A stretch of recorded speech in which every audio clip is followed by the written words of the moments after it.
Hi, it is I, the Rabazoid, your semi-likable and occasionally tolerable curmudgeon of the Rumble and YouTube airwaves. Now, of course, we'd already talked about ad nauseum, I apologize for that, ad nauseum about the Jesse Jackson funeral. Now, of course, his son, Jesse Jackson Jr., basically had pleaded, he had begged with Democrat politicians that were actually invited for one reason or another to the funeral to keep their politics at the door. You probably might remember this little clip. Politics. Out of respect to Reverend Jesse Jackson. With High Plus News, I'm Bevan. Do not bring your politics, out of respect to Reverend Jesse Jackson, to these homegoing services. But did the Democrats listen? Hell no, of course they didn't. Instead, they didn't even care, really. Instead, they made the whole thing political. They politicized Jesse Jackson's funeral just to push an agenda, just to basically score rally points or something like that. They thought they were at a campaign rally. At least that's the way they treated this whole thing. And of course, Jesse Jackson Jr. told them not to do that. So that's exactly why the day after the funeral, he had this to say. I listened for several hours of 3 United States presidents who do not know Jesse Jackson. We are living in a time when it can be hard to hope.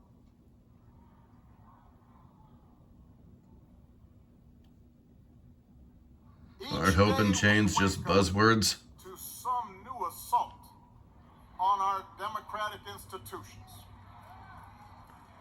Another setback to the idea of the rule of law. An offense to common decency every day you wake up to things you just didn't think were possible. Each day we're told by those in high office to fear each other and to turn on each other, and that some Americans count more than others, and that some don't even count at all. Everywhere we see greed and bigotry being celebrated and bullying. And what does this have to do with Jesse Jackson's legacy? We see science and expertise denigrated while ignorance and dishonesty and cruelty and corruption are reaping untold rewards every single day. We see that. Shut up! Shut up! Shut up! What the hell were they thinking? What the hell were they thinking when they politicized the funeral of Jesse Jackson, when honestly, it shouldn't have been a campaign rally. It shouldn't have been treated as such. And of course, Jackson Jr. told them not to treat it like a campaign rally, not to politicize the event, and they did. You know why they did it? To score political points. And the truth is, like Jesse Jackson Jr. said, they didn't know him. They were never involved with his life in any way, shape, or form whatsoever. Not at all. And what they were was demons and exploiters. That's exactly what Obama, Bill Clinton, and of course, Joe Biden and Kamala Harris. That's exactly what they were. They were demons and exploiters. They didn't care about him. They certainly didn't care about spreading his message, because if they did, they would have eulogized him instead of turning the whole thing into a fucking campaign rally. I know I shouldn't say bad words like that, but it makes me say bad words because these people are so goddamn irresponsible. And let's be honest here, they didn't know Jackson at all. They didn't know the man whatsoever. But Trump did.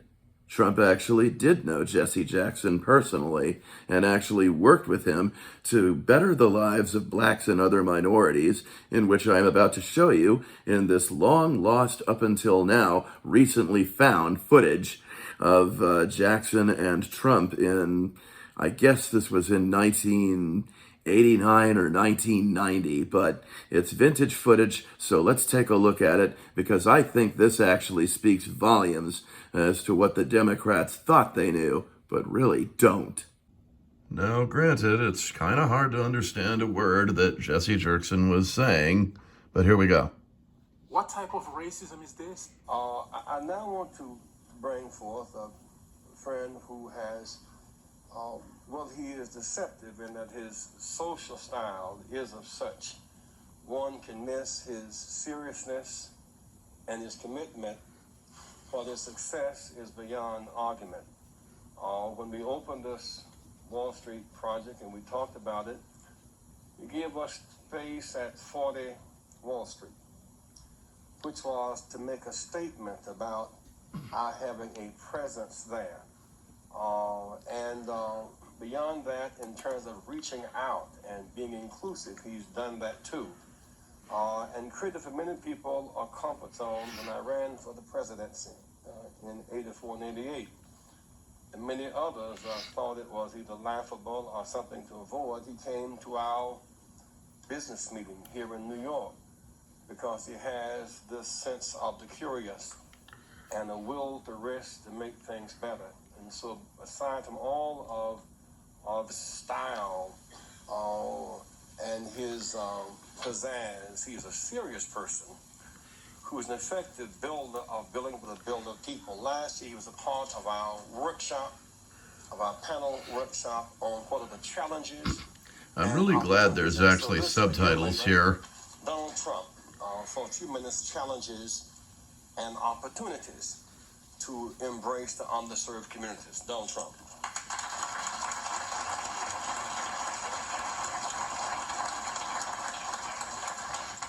Well, it is an honor to be here, and I was with Jesse last year, and we had a lot of fun, and it was a little different. Jesse started off by saying, most of the wealth in this country is in the hands of a few.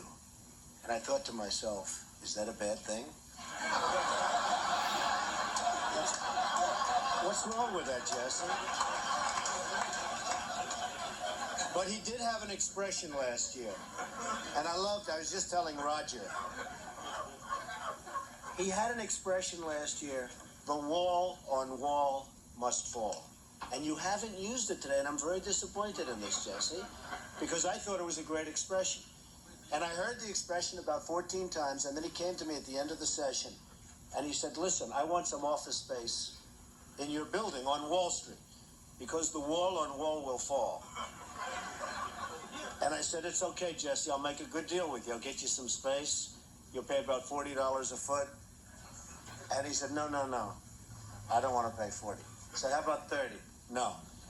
It was the cheapest deal I ever made in the history of 40 Wall Street. Is that right? He got it for nothing. He's a very tough negotiator. You know that, right? Nah, he's a terrific guy. We love him, and I'm here for him. And the snow came, and I said, gee, nobody's going to show up, and look at this place, it's packed. Well, I just say a few words. This must have been during the winter time. New York City and this whole region is doing unbelievably well. I'm building a job on the west side, which is the largest job ever approved by the New York City Planning Commission. You see it going up along the West Side Highway. It's almost 10 million square feet. It's 18 buildings, and it's really going to be something. I will tell you, a large percentage of the people, and especially in construction, that are building these great jobs are black and minorities, and I'm very proud of it. We have close to 25%, and I think the number's going up, and they do a great job. There are no better builders than we have in New York, and a big percentage of that is black and minority folks. So I just want to thank everybody in the room for being here. I look forward to some questions. And then I don't know how we're ever going to leave this building today, because if you look outside, it is terrible. But we'll figure a way. There's always a way. And thank you, Jesse, and congratulations.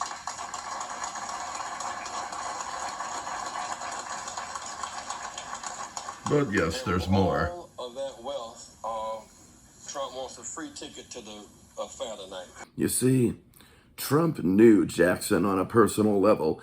He worked with him. They were willing to work together to improve the lives of black people and of other minorities, probably also impoverished whites as well. And of course, the Democrats who talked a great game or shouted a great game, turning the funeral into a media circus or a political rally, they didn't know him at all.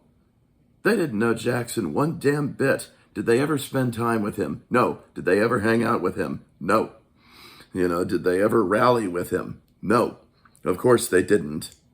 And Trump actually did rally around Jackson when he made his bid to run for president in 1984 and again in 1988. But apparently, the Democrats who claimed to know Jackson, who made a pretense of caring about his message or spreading his message or making a pretext of pretending they knew the guy, they didn't know him at all. And you have to understand that when Jesse Jackson ran for president, I think this was the first time in 1984, and maybe even the second time also in 88, Donald Trump was there at his campaign by his side. So I'm telling you, I don't think that if Trump had any party loyalties at the time, he was certainly not a Republican, and he was probably not even a Democrat at the time, but it didn't really matter. He was perfectly willing to cross political lines if somebody needed his help. And he was also indeed invited to the Jesse Jackson funeral, in which, of course, he was probably barred by the left for attending, from attending, excuse me. Of course, there was that whole mess up in 84 with Jesse Jackson calling New York City Hymietown. I really hope he learned something from that since then. And lastly, I wanted to show you this picture here of President Trump back when he was not president in the early 90s with Jesse Jackson and, of course, Don King. You recognize him easily because his hair stands up. And, of course, the former presidential candidate, Barry Goldwater. You might remember that he tried to run for president in 1964. And obviously, Trump did a lot with Jesse Jackson's help to make the lives of the black community and other minority communities better. I did not see Bill Clinton doing that. I did not see Barack Obama doing that, even though he claimed to care about those people. And of course, there were others like, let us say, Joseph Robinette Biden and Kerry, and of course, Kamala Harris, who made a pretense of caring about these people when really they didn't do shit for them. Trump did. They did not. So there you go. Endgame. The Democrats didn't know a damn thing about Jesse Jackson. They didn't know anything about his legacy. They didn't know that he actually worked with President Trump to fight racism in the inner cities and also to create and promote after-school programs for African-American kids, Jamaican-American kids, or any other minorities. They didn't know that. They didn't care. They didn't want to know that because that actually links to the truth. The truth is something that, honest to God, hurts the Democrats and hurts their credibility, like they really had any at all. But that's all they have. Speaking of having no credibility whatsoever, is they pretty much run on the anti-Trump campaign platitude, because they have nothing else. They tried pushing the gay agenda. It didn't work. Americans rejected it. They tried pushing more woke agendas, like, let us say, gender reassignment surgery, whatever the hell that means, which is basically just mutilation of a young body. They tried pushing abortion. That, of course, in turn didn't work, because that is just simply murking a child in the womb. Can you say murdered here? Well, I'm going to say murdered here because I don't care. Murdering a young child in the womb. So, yeah, the Democrats celebrate death. I'm surprised they didn't say, okay, fine, Jesse Jackson is dead. Let's spread his message and let's reverse it. Let's pervert it. That sort of thing. Because again, these people didn't know Jackson. They didn't know him, but Trump did. And that's the whole point of this video. That is the message that I am trying to convey. That at least Trump knew Jesse Jackson on a personal and professional level. And he kept it on a professional level. I mean, he never said anything bad about Jesse Jackson when he died last week. And of course, Jackson died of complications of, what did he have? I think he apparently had, a lot of issues going on, a lot of health problems in his declining years that I can't get into. But nevertheless, the point is, the Democrats did not know the man personally. They never worked with him professionally. What they did was they exploited him. Very badly, I might add. So I hope they keep that in mind the next time they decide to go on another one of their berserk, hateful rants. This has been the Robozoid saying, I hope you have enjoyed this video, and if you did, well, you guys know what to do already. Smash that like button, subscribe to this channel, check me out on both YouTube and Rumble. The handle is pretty much the same, but over on YouTube, you might want to try @Robbie1976, because, just a little different, though. But in any case, yeah, Trump knew Jackson. The Democrats, who were basically politicizing his funeral, didn't.